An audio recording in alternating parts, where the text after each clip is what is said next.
So what we need to think about is how much space we need on this page. And so we've got one site that's 225 meters away from X, another that's 100, another that's 150. And I only have, 6, 7, 8, 9 inches here to play with. So I'm going to set up a scale where 1 inch equals 50 meters. And that way I should be able to fit my 225 meters onto this page. So I'm going to set this up here. 1 inch equals 50 meters. So next we need to plot our point X. So we'll do it somewhere in the middle of the page. We'll say here is point X. All right. And now we need to find where A, B, and C are. So A is 150 meters from X, and in the southwest quadrant, specifically at 195 degrees. So we know that, so if I set up my protractor where X is in the very center, I know that due south is 180 degrees.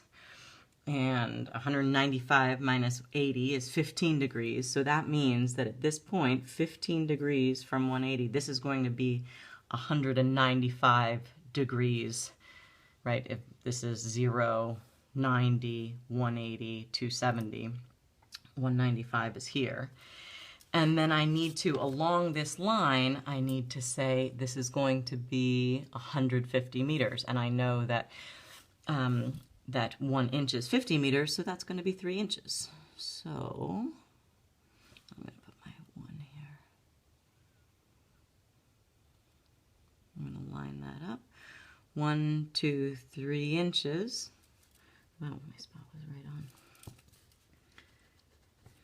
So this is point A. All right, next B is at 50 degrees, so we know that we're going to line up X. North is 0, so 50 degrees will just be 50 degrees, 10, 20, 30, 40, 50 degrees. So somewhere along this line is going to be B, and it is specifically going to be 225 meters, which is going to equal 4.5 inches. I'll start this at the 1. So 1, 2, 3. Oops, got to go through that line. 1, 2, 3, 4.5 inches. So here is my point B. This was just a marker. All right, and finally C is 100 meters from X at 350. And so 350, if we set this up here, we know that 360 is at 0, or well, at due north. And then we need to, 360 minus 350 is 10 degrees, so we need to move over 10 degrees. So we're going from 360 over to 350. So this point right here represents 350 degrees, and we need to be 100 meters, which equals 2 inches. And so if I set my 3 here, and this is my 1, I'll go 1, 2 inches. Oops, don't need to draw that line in. That's why you need an eraser. But I do need to know this point, which is point C.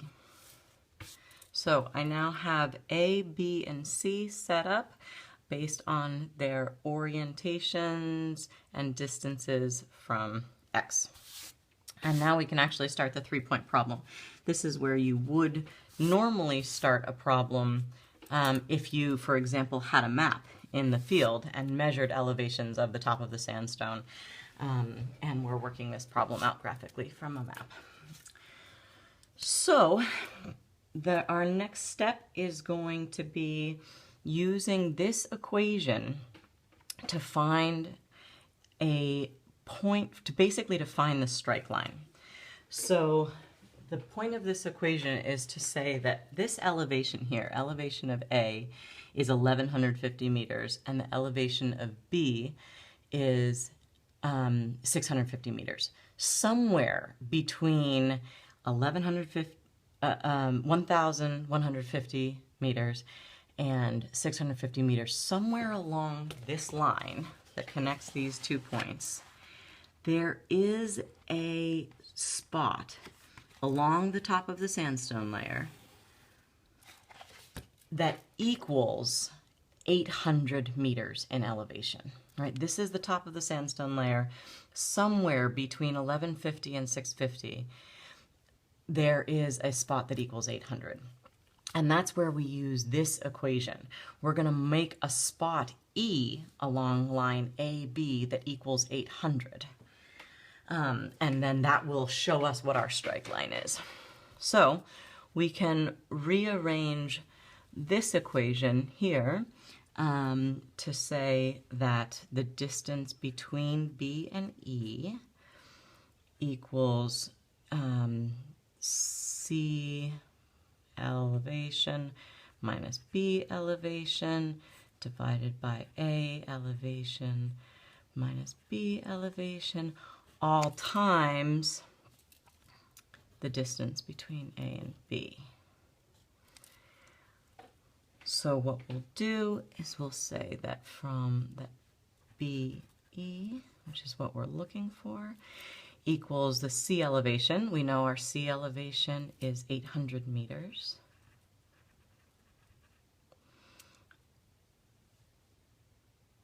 Minus our B elevation, which equals 650 meters, divided by A elevation, which equals 1150 meters, minus 650 meters, and all of that is multiplied by the distance between A and B. And so we need to find this distance between A and B to be able to calculate the distance between B and E. So if we measure here, my ruler is probably not quite long enough, but I'll do my best. So we are here at 7 inches and we'll say 7¼ inches.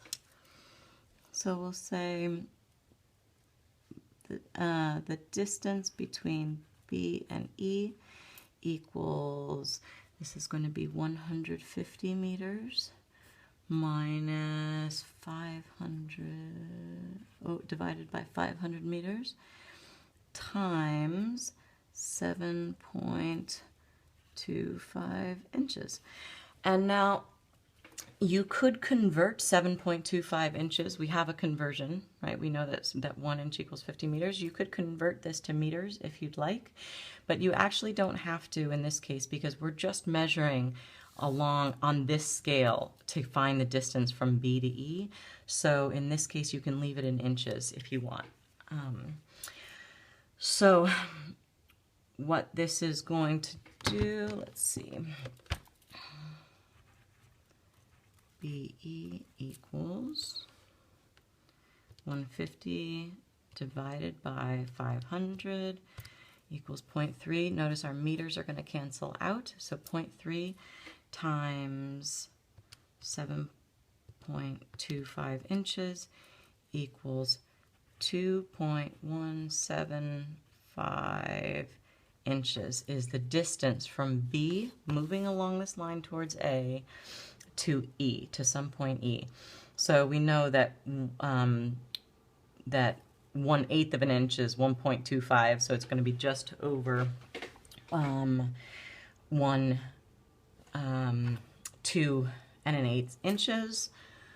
This is not the most precise way of doing this, but I'm going to do it anyway to save time.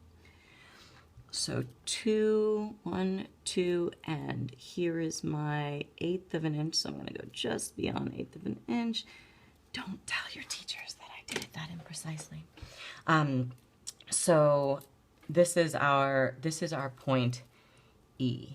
And now what we know is that the elevation of E here is the same elevation as C, and that's where we get into these similar triangles. Basically, we're saying that this point, what we've said is that we know that C is at 800 meters, and we have just used the ratio of the distance between A and B and E and B to understand that this distance is 2.175 to get us to 800 meters.